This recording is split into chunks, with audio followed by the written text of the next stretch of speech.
आज हिंदुस्तान की आजादी का दिन है। आजादी मतलब हम सबकी आजादी, आजादी मतलब आज हम जो भी अपनी मर्जी से कर रहे हैं, हम कुछ भी कर रहे हैं, घूम रहे हैं आराम से, पढ़ रहे हैं नहीं पढ़ रहे हैं, या कुछ करना चाह रहे हैं, यहाँ पर है हमारी आजादी।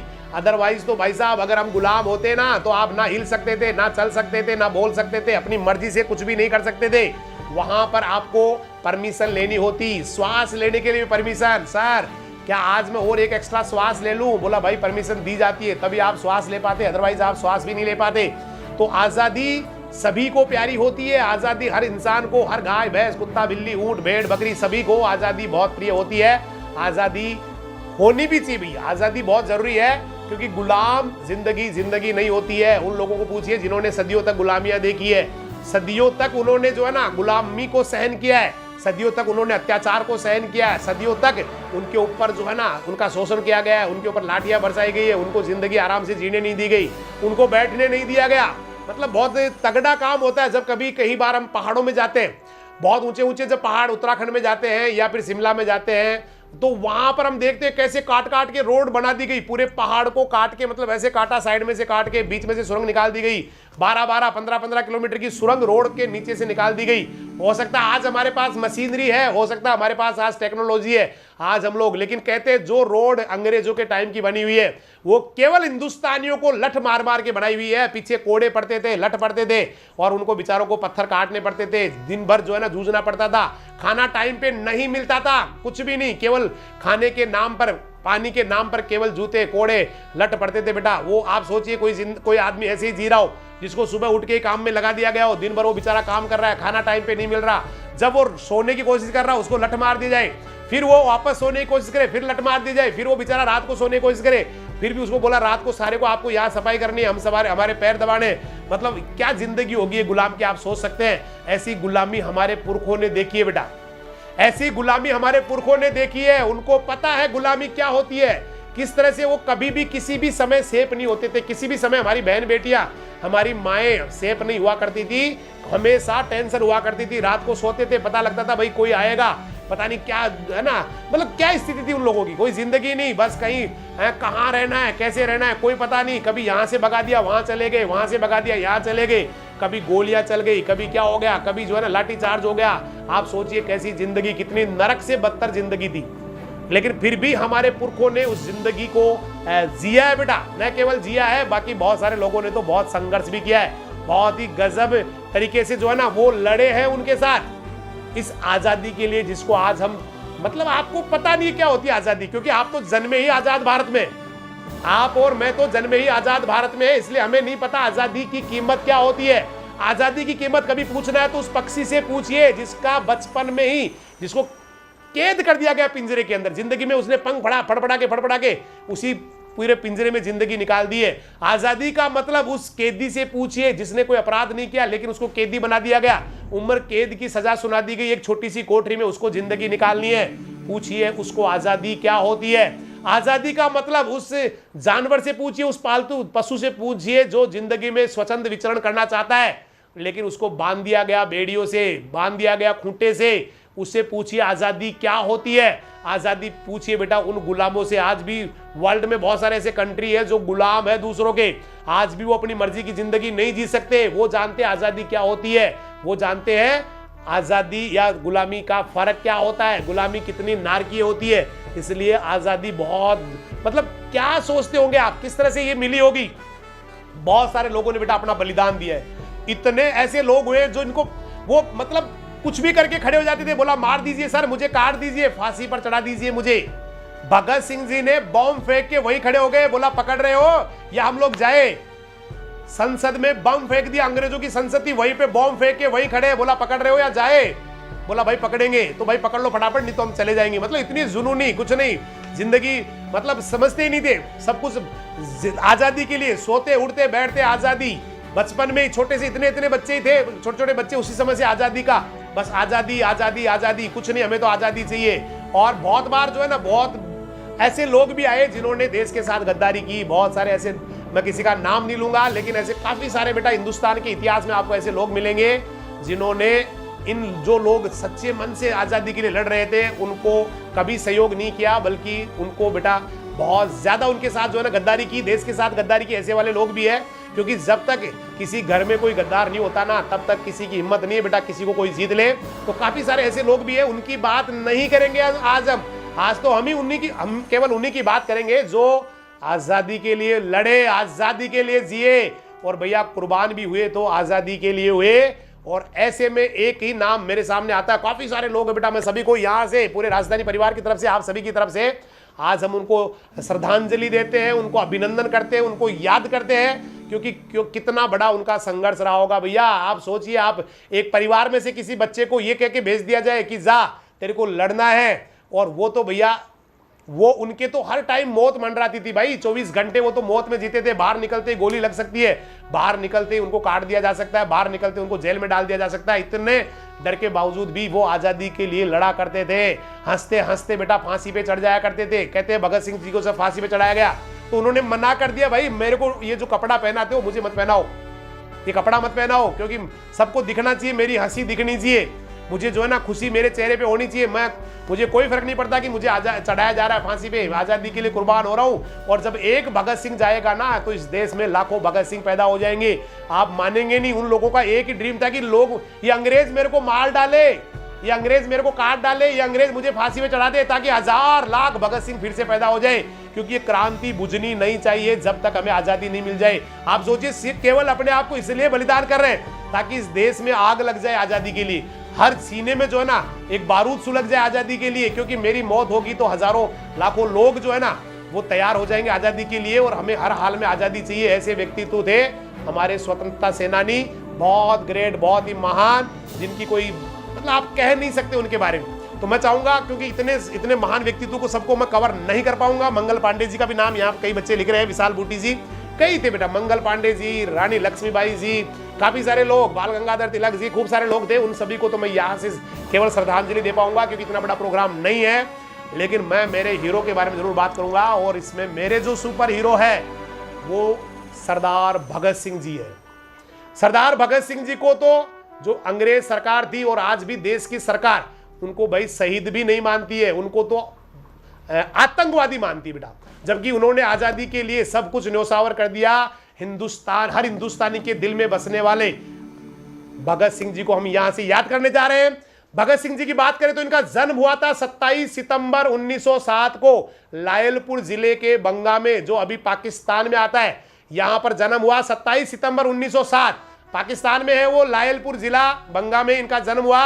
और कम समय में उनके चाचा अजीत सिंह जी और स्वान सिंह जी भारत की आजादी में सहयोग दे रहे थे। ये दोनों करतार सिंह सराभा द्वारा संचालित गदर पार्टी के सदस्य थे। दोनों चाचा वगैरह, जो गदर पार्टी का इनके ऊपर पूरा प्रभाव था और भगत सिंह पे इनका प्रभाव था। और बचपन में ये अंग्रेजों से नफरत करते थे, अंग्रेज नहीं चाहिए, अंग्रेजों को यहां से भगाऊंगा, काटूंगा। छोटे से तब से इनके दिमाग में आ गई थी, मारूंगा अंग्रेजों को, यहां नहीं रहने दूंगा। और भगत सिंह जो है करतार सिंह सराभा और लाला लाजपत राय से बहुत ज्यादा बहुत प्रभावित थे इन दोनों से। और 13 अप्रैल 1919 को जब जालियांवाला बाग हत्याकांड हुआ, शायद आप जानते होंगे, अमृतसर में जालियांवाला बाग एक जगह है, वहां पर general Dyer, I think general Dyer थे, उन्होंने गोलियां चलवा दी थी और बहुत सारे लोग वहीं के वहीं ऑन द स्पॉट ही खत्म हो गए थे। और कहते हैं कि वहां की जमीन आज भी लाल है, उनकी जमीन में, वहां की जमीन में आज भी उन शहीदों का खून है। और वहां पर एक कुआं बना हुआ है, उस कुएं में आज भी लाल पानी निकलता है, वहां से बोतल भर लाए खून की और पानी की, और बैठे बैठे 24 घंटे उसी को देखते थे। पता नहीं क्या दिमाग में उनकी असर हो गया था कि मुझे जो है ना इन अंग्रेजों से बदला लेना है, इस जालियांवाला बाग का जो है ना बदला अंग्रेजों से लेना है। कैसे ये इतना बड़ा घिनौना अपराध कर सकते हैं। और लाहौर के नेशनल कॉलेज की पढ़ाई छोड़ के 1920 में महात्मा गांधी के द्वारा चलाया जा रहा अहिंसा आंदोलन, इसमें ये भाग लेने के लिए चले गए। गांधी जी ने विदेशी सामानों का बहिष्कार किया। हालांकि गांधी जी के और इनके विचार नहीं मिलते थे, ये गर्म दल के थे, गांधी जी नरम दल के थे। लेकिन फिर भी उनको पता था गांधी जी बहुत बड़ा हथियार है हिंदुस्तान के लिए, जहां आजादी मिल सकती है, इसलिए उन्होंने उनका पूरा सहयोग किया। 14 साल की उम्र में भगत सिंह ने सरकारी स्कूलों के कपड़े और पुस्तकें जला दी और गांव में इनके पोस्टर बटने लग गए, छपने लग गए। मतलब यहीं से क्रांतिकारी शुरुआत इनकी हो गई थी। तो महात्मा गांधी जी द्वारा जो चलाया जा रहा आंदोलन था उनमें इन्होंने सहयोग किया। उसके बाद में असहयोग आंदोलन चला, उसमें भी इन्होंने सहयोग किया। लेकिन 1921 में चोरा चोरी हत्याकांड, चोरा चोरा हत्याकांड हुआ था। उसके बाद में गांधी जी ने किसानों का साथ नहीं दिया, तो भगत सिंह पर इस बात का बहुत गहरा असर पड़ा और वो आगे चंद्रशेखर आजाद के नेतृत्व वाले गदर दल के हिस्सा बन गए। वो आगे अब बहुत ही ज्यादा आक्रोशित वाला जो दल था उनके साथ आ गए और चंद्रशेखर आजाद साहब के साथ मिलकर इन्होंने आंदोलन शुरू कर दिया। 9 अगस्त 1925 को शाहजहांपुर से लखनऊ के लिए 8 नंबर डाउन पैसेंजर से काकोरी नामक छोटे से स्टेशन पे इन्होंने अंग्रेजों का खजाना लूट लिया, क्योंकि इनको जरूरत थी खजाने की, इनको जरूरत थी पैसों की, तो अंग्रेजों का खजाना इन्होंने ट्रेन से लूट लिया और ये घटना कहलाती है काकोरी कांड। इतिहास में इसको काकोरी कांड के नाम से जाना जाता है। और यहाँ इस घटना में जो इनके साथ थे वो थे भगत सिंह जी थे ही, उसके साथ उनके साथ राम प्रसाद जी बिस्मिल थे, चंद्रशेखर आजाद थे और कई सारे दूसरे क्रांतिकारी थे। इन सब ने मिलकर अंग्रेजों का खजाना यहाँ लूट लिया गया था। और काकोरी कांड के बाद से अंग्रेजों ने हिंदुस्तान रिपब्लिक एसोसिएशन के क्रांतिकारी, जो इनका एसोसिएशन था, उनकी क्रांतिकारी जितने भी थे उनको पकड़ने का जो उनका जो धरपकड़ थी वो बहुत तेज कर दी थी। जगह जगह उन्होंने एजेंट लगा दिए, भाई किसी भी कीमत पे हमें भगत सिंह जी चाहिए, चंद्रशेखर आजाद चाहिए, सुखदेव जी चाहिए। लेकिन ये जैसे तैसे करके वहां से लाहौर निकल गए और उनके चाचा सरदार किशन सिंह जी ने उनके लिए खटाल खोल दिया, बोला भाई यही रहना है, दूध का व्यापार करना है, कहीं नहीं जाना है। और वे भगत सिंह की शादी भी करवाना चाहते थे। उनकी माँ आके बोलती है, बेटा भगत, हमने तेरे लिए एक लड़की देख ली है, एक जो है ना कुड़ी देख ली है, आपको शादी करनी है। बोला मम्मी माफ कर दो, मैं शादी नहीं कर सकता, मैं तो शादी करूंगा केवल आज़ादी से। मेरी तो शादी होगी मेरे वतन से, मेरी आज़ादी से। मैं किसी लड़की की जिंदगी खराब नहीं कर सकता, मुझे शादी वादी नहीं करनी है, मुझे तो देश को आज़ाद करना है, मुझे आज़ादी चाहिए। बस यहीं से उन्होंने वहां पर खुद भी वहां डेयरी पे थोड़े दिन रहे, वहां दूध पीते, दुनिया को पिलाते बस, लेकिन मजा नहीं आता था उनको, हर हालत में आज़ादी चाहिए थी। और जब भी मौका मिलता, कभी कभी ये मूवीज वगैरह, चार्ली चैपलिन मूवीज भी देखने जाते थे। लेकिन भाई साहब मूवीज से चंद्रशेखर आजाद को बहुत बुरा लगता था, बोला मूवीज नहीं देखना, देश के लिए लड़ना है। और राजगुरु के साथ मिलकर 17 दिसंबर 1928 को एक अंग्रेज अफसर थे जेपी सेंडर्स, इनको गोली मार दी थी। इंतजार कर रहे थे बाहर और जैसे ही बाहर निकल के आए गोली मार दी। और चंद्रशेखर आजाद ने इनकी सहायता की थी यहाँ पर। और वहां से क्रांतिकारी साथी जो बटुकेश्वर दत्त है, इन लोगों ने वहां से गोली मारी और निकल गए। लेकिन उसके बाद में बटुकेश्वर की मदद से इन्होंने 8 अप्रैल 1929 को अंग्रेजों को केवल जगाने के लिए, मारने के लिए नहीं, उनको जगाने के लिए, क्रांति करने के लिए, केवल उनको एहसास दिलाने के लिए कि हम लोग क्या कर सकते हैं, उन्होंने असेंबली, सेंट्रल असेंबली में 8 अप्रैल 1929 को बॉम्ब फेंक दिया। बॉम्ब ही नहीं फेंका, उस चलती हुई संसद में बॉम्ब ही नहीं फेंका, वहां पर्चे भी फेंके कि अंग्रेजों चले जाओ यहां से, आपका यहां कोई काम नहीं है, ये हिंदुस्तान हिंदुस्तानियों का है। और वहीं पे खड़े रहे, भाई पकड़ लीजिए। इसके बाद में यहीं से उनको अरेस्ट कर लेते हैं। अरेस्ट करने के बाद में जेल में रहे, जेल में भी किताबें पढ़ना इनका शौक था, पढ़ते रहे। और कई सारे जो है स्टडीज का उन्होंने अध्ययन किया। उनका तो केवल किताबें एक ही पसंद होती थी, कभी रूस की क्रांति पढ़ते, कभी फ्रांस की क्रांति पढ़ते, कभी आयरलैंड की क्रांति पढ़ते, कि कैसे हम आज़ादी ले सकते हैं। न जाने कितनी पुस्तक इन्होंने पढ़ी, बहुत बड़े वक्ता ये बन गए। और 2 अखबार भी इन्होंने संपादन किया, अकाली और कीर्ति, 2 अखबार भी निकाले। जेल में 2 साल तक रहे, लेख लिखते रहे, अध्यापन करते रहे। और आज भी उनका जो विचार है वो हमारे बीच है। उसके बाद हंसते हंसते फांसी पर चढ़ गए भाई, हंसते हंसते, है ना, हंसते से भूख हड़ताल भी की जेल में, 64 दिन तक भूख हड़ताल की, 64 दिन तक भूखे रहे। एक साथी ने, यतीन्द्र नाथ दास ने तो वहां भूख हड़ताल में अपने प्राण भी त्याग दिए।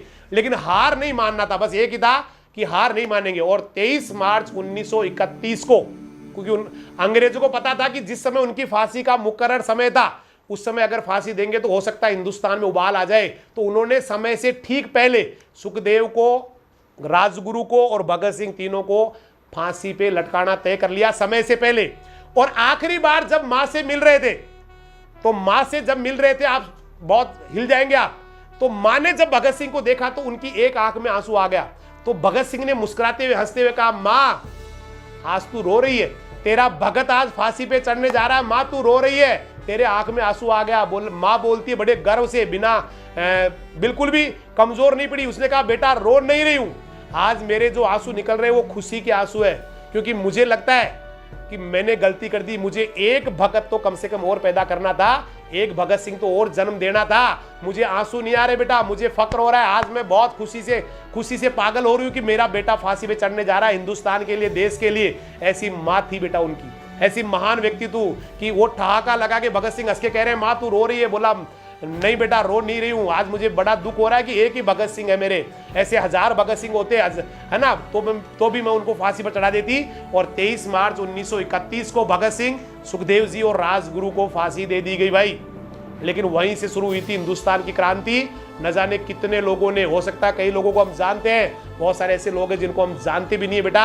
और उन सब का जब बलिदान हुआ था, पूरी लहूलुहान हिंदुस्तान की धरती हुई थी, पूरी धरती जब लाल हुई थी, तब जाके हमें आज़ादी मिली थी, तब जाके आज हम इतने आसानी से। तो बेटा इस आज़ादी का मायने आप समझे, ये कितनी इंपॉर्टेंट है। और आज मैंने पहले भी कई एपिसोड में बात की है, एक देश दूसरे देश को दबाना चाहता है, एक नेचर है, एक ह्यूमन नेचर है। लेकिन जो बेचारे दब गए ना, जो दबे हुए हैं, जिनकी जो आज़ादी के लिए, आज भी कई देश है जो प्रदर्शन करते हैं आज़ादी के लिए, बहुत सारे ऐसे कंट्रीज है, हांगकांग जैसे, चाइना ने उसको जो है ना, जब अंग्रेज गए तो उसको चाइना को दे के चले गए, संभला के चले गए। आज भी वो अपनी आज़ादी के लिए रोजाना प्रदर्शन करते हैं, रोजाना लड़ते हैं, भिड़ते हैं। तो आज़ादी बहुत इंपॉर्टेंट है भाई, इसकी मायने समझे। और हिंदुस्तान के लिए बेटा क्या कर सकते हैं, ये भी अपना एक नैतिक दायित्व आप तय करें, नैतिक मूल्य तय करें, क्योंकि हिंदुस्तान आपका है बेटा, आपसे ही बना हुआ हिंदुस्तान है। और हमें हर समय याद रखना चाहिए, क्योंकि देश से बड़ा कुछ नहीं होता बेटा। मैंने एक पिछले एपिसोड में एक छोटा सा प्रसंग सुनाया था कि जापान में एक बच्चा होता है, जापान के लोग बहुत देशभक्ति होते हैं, हम भी बहुत देशभक्त हैं, लेकिन जापान की एक कहानी है। कहते हैं कि जापान में किसी एक बच्चे से पूछा गया कि बेटा आप दुनिया में सबसे ज्यादा किसकी इज्जत करते हो? तो उस बच्चे ने कहा मैं महात्मा बुद्ध की इज्जत करता हूं, दुनिया में सबसे ज्यादा हमारे भगवान की, हमारे ईश्वर की, हमारे परमपिता की इज्जत करता हूं। उस आदमी ने फिर से, उन्होंने क्वेश्चन किया कि बेटा कभी ऐसा हो जाए कि महात्मा बुद्ध ही सेना लेके और आपके जापान में आक्रमण करने के लिए आ जाए, आपके देश को के ऊपर आक्रमण करने के लिए आ जाए। उस बच्चे ने 1 सेकंड नहीं लगाया, उसने कहा सर महात्मा बुद्ध के भी टुकड़े कर दूंगा, क्योंकि देश से बड़ा कुछ नहीं है, देश से बड़ा कोई दुनिया में हो नहीं सकता, देश तो सबसे बड़ा है भाई। ये भावना हर व्यक्ति के अंदर होनी चाहिए। और जरूरी नहीं है सीमा पे लड़के ही हम लोग देश की सेवा कर सकते हैं। हाँ, आज हम उन लोगों को भी सैल्यूट करेंगे जो सीमा पे खड़े हैं, जो -80 डिग्री पे खड़े हैं, जो आप सोच नहीं सकते वहां पर क्या टेम्परेचर, -80 सियाचिन है ना, इधर अपना 50, 52, 55 तक अपना जैसलमेर बीकानेर का चला जाता है। वहां पर वो लोग हमारे लिए 24 घंटे खड़े रहते हैं, उनको भी यहाँ से हम सैल्यूट करेंगे, उनको भी आज नमन करेंगे, उनको भी आभार व्यक्त करेंगे, उनको भी हम जय हिंद बोलेंगे, उनको भी धन्यवाद ज्ञापित करेंगे। राजधानी परिवार उनके लिए भी जो है उनको भी सैल्यूट करता है, क्योंकि उनकी वजह से ही हम लोग सुरक्षित है। वो कभी नहीं सोचते कि हम कहाँ खड़े हैं, उनको परिवार सब बाद में याद आते हैं। कोई मतलब याद क्या आते हैं, कभी वहां जाने के बाद में केवल उनको एक ही चीज याद रहती है, मेरा वतन, मेरा हिंदुस्तान। और बहुत सारे ऐसे लोग हैं भाई जो एक अकेले घायल होने के बाद में भी दुश्मनों को 100 को 200 को 500 को मार के ही चले गए। ऐसे बहुत सारे लोग हैं, उनको भी हम राजधानी परिवार यहाँ से सैल्यूट करता है। और आज़ादी, देश की आज़ादी आज बहुत ही मतलब पर चरम पे। आज हम जो है ना, लोकतंत्र हमारा वर्ल्ड का सबसे बड़ा लोकतंत्र है भाई। हम सरकार चुनते हैं, हमारे द्वारा सरकार चुनी जाती है, हम चाहते हैं वो राजा बनता है, हम चाहते हैं वो देश को चलाता है, हम चाहते हो तो सबसे बड़ा लोकतंत्र है। सबसे बड़ी आज़ादी जो है ना वो हिंदुस्तान में है, जहाँ पर लोकतंत्र भी है, लोकतंत्र के रक्षक भी है, लोकतंत्र बहुत अपने यौवन पर भी है। लेकिन जरूरी नहीं है कि हम लोग देश की सीमा पे लड़के ही देश की सेवा कर सकते हैं भाई। जहां रहते हैं वहां भी अपने कर्तव्य का निर्वह करके आप देश की सेवा कर सकते हैं। बहुत बार दुख होता है, कुछ लोग समझते ही नहीं है क्या है मेरा वतन। आज कहीं बाहर से कोई व्यक्ति आता है, बड़ी शर्मनाक बेटा, जब वो देखता है यहाँ की गंदगी को, यहाँ की व्यवस्थाओं को, तो बेटा इंडिया के प्रति उसके जो विचार होते हैं बहुत ही नेगेटिव हो जाते हैं। ऐसा करके हम ये मान लेना कि बहुत गलत कर रहे हैं भाई। ये भी हमारी देशभक्ति है कि अगर कोई बाहर से आ रहा है उसको सब कुछ अच्छा मिले, साफ सफाई मिले, हम उनकी मेहमान नवाजी अच्छी करें, हम उनके साथ चीटिंग बेईमानी न करें, हम हमेशा उनके अच्छे के लिए खड़े रहे। ऐसा करके भी आप देश की सेवा कर रहे हैं। आप जो है ना अपने आसपास के लोगों को जागरूक करके, उनको पढ़ने के लिए प्रेरित करके, उनको आगे बढ़ने की दिशा देके भी देशभक्ति का ही काम कर रहे हैं। आप किसी को रास्ता दिखा के, किसी चलने वाले को जिसको बेचारे को रोड क्रॉस करनी है, आपने उसकी मदद कर दी, आपने उसको रास्ता दिखा दिया, ये भी देशभक्ति है। आपने किसी असहाय को खाना खिला दिया, भूखे को खाना खिला दिया, ये भी देशभक्ति है। किसी को मार्ग दिखा दिया, ये भी देशभक्ति है। तो क्या कर सकते हैं इस देश के लिए भाई? शर्म आती है। आजकल की जो युवा पीढ़ी है बहुत ज्यादा, मतलब पता नहीं किस स्थिति में क्या करने में समझ में नहीं आया मेरे पास। मैं तो कई बार इस पे रिसर्च करता हूँ कि ये बच्चे करने में क्या है, मतलब कोई नैतिकता नहीं बेटा, कहीं भी कुछ भी कर लेते हैं, कोई गलती कोई नहीं देख रहा, बोला ये लूट लो, वो खा लो, ये कर लो। भाई कहाँ जा रहे हैं हम, कहाँ जा रहे हैं? फिर कौन समझाएगा आपको? बेटा देशभक्ति इसी में है, देश के लिए कुछ करना इसी में है कि आप अपनी जिम्मेदारियां समझे, अपना कर्तव्य समझे। मैं क्या कर सकता हूं मेरे देश के लिए, मेरे हिंदुस्तान के लिए, क्योंकि देश से बड़ा कुछ नहीं है बेटा। ना परिवार देश से बड़ा है, ना पिता देश से बड़ा है, ना कोई व्यक्ति देश से बड़ा है, ना कोई वस्तु देश से बड़ी है, ना कोई धन देश से बड़ा है, ना कोई संपदा देश से बड़ी है। सबसे बड़ा तो मेरा देश है, मेरा हिंदुस्तान है। और इसके लिए बेटा जरूर आप एक बार सोचना कि मैं क्या कर सकता हूं, अपने आप को सुधारो बेटा। कब तक आप ऐसे नेगेटिविटी के साथ जिएंगे भाई? कौन कहेगा आपको? ऐसा हो नहीं सकता कि हर आदमी को एक आदमी को ध्यान रखने के लिए एक आदमी लगा दिया जाए, ऐसा हो नहीं सकता बेटा। ऐसे तो फिर पूरी दुनिया। तो इसलिए आपको अपनी जिम्मेदारियां समझनी पड़ेगी। और बेटा कभी जैसे फॉरेन कंट्रीज में जाते हैं, मुझे भी 2-4-5 कंट्रीज का घूमने का मौका मिला है, तो वहां देख के उनको लगता है कि यार हम लोग कहाँ जी रहे हैं। उनका जो भावना है देश के लिए वो बहुत जबरदस्त है बेटा। हम भी जबरदस्त, मैं ऐसे नहीं कह रहा हूं, लेकिन फिर भी हमें सोचने की तो बहुत जरूरत है, स्पेशली जो युवा है, क्योंकि हिंदुस्तान में वर्ल्ड के सबसे ज्यादा युवा रहते हैं बेटा। हिंदुस्तान युवाओं का देश है और यहाँ पे हर बच्चा, हर युवा अपने आप को अगर नहीं समझाएगा, अपने आप को नहीं प्रेरित करेगा, तो बेटा फिर ये देश जो है ना, हो सकता है हम जहां ले जाना चाह रहे हैं वहां नहीं जाए, हो सकता है वहां जहां इसका मंजिल होना चाहिए वहां नहीं पहुंच पाए। तो ये देश आपकी तरफ बड़ी उम्मीदों से देख रहा है बेटा, ये हिंदुस्तान आपकी तरफ बड़ी उम्मीदों से देख रहा है। आज़ादी सही मायने में यही है कि आप अपने काम को, अपने कर्तव्य को हमेशा अच्छा करते जाए, बढ़िया करते जाए। फिर से सभी को स्वतंत्रता दिवस की हार्दिक शुभकामनाएं, हैप्पी इंडिपेंडेंस डे। और आज़ादी को सही मायने में आप जिए, स्वतंत्र भारत के नागरिक जो है ना बन के हिंदुस्तान की तरक्की में बहुत योगदान दे। इन्हीं शुभकामनाओं के साथ आपका बहुत बहुत धन्यवाद। फिर से हैप्पी इंडिपेंडेंस डे, स्वतंत्रता दिवस की शुभकामनाएं।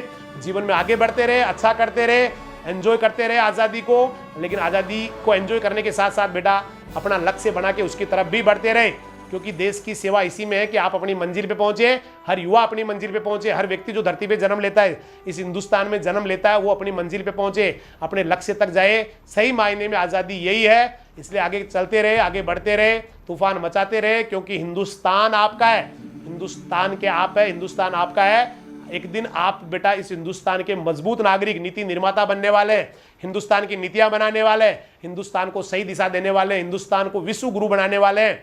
तो ऐसे युवाओं को, ऐसे मेरे बच्चों को, प्यारे बच्चों को, राजधानियंस को, हिंदुस्तान के हिंदुस्तानियों को यहां से मैं करता हूं नमन, देता हूं शुभकामना। फिर से एक बार हैप्पी इंडिपेंडेंस डे। सभी को बहुत बहुत धन्यवाद। जय हिंद, जय राजधानी, नमस्कार, सत श्री अकाल, सब्बा खैर, वाहे गुरु दी फतेह, खुदा हाफिज, अल्लाह हाफिज, राम राम।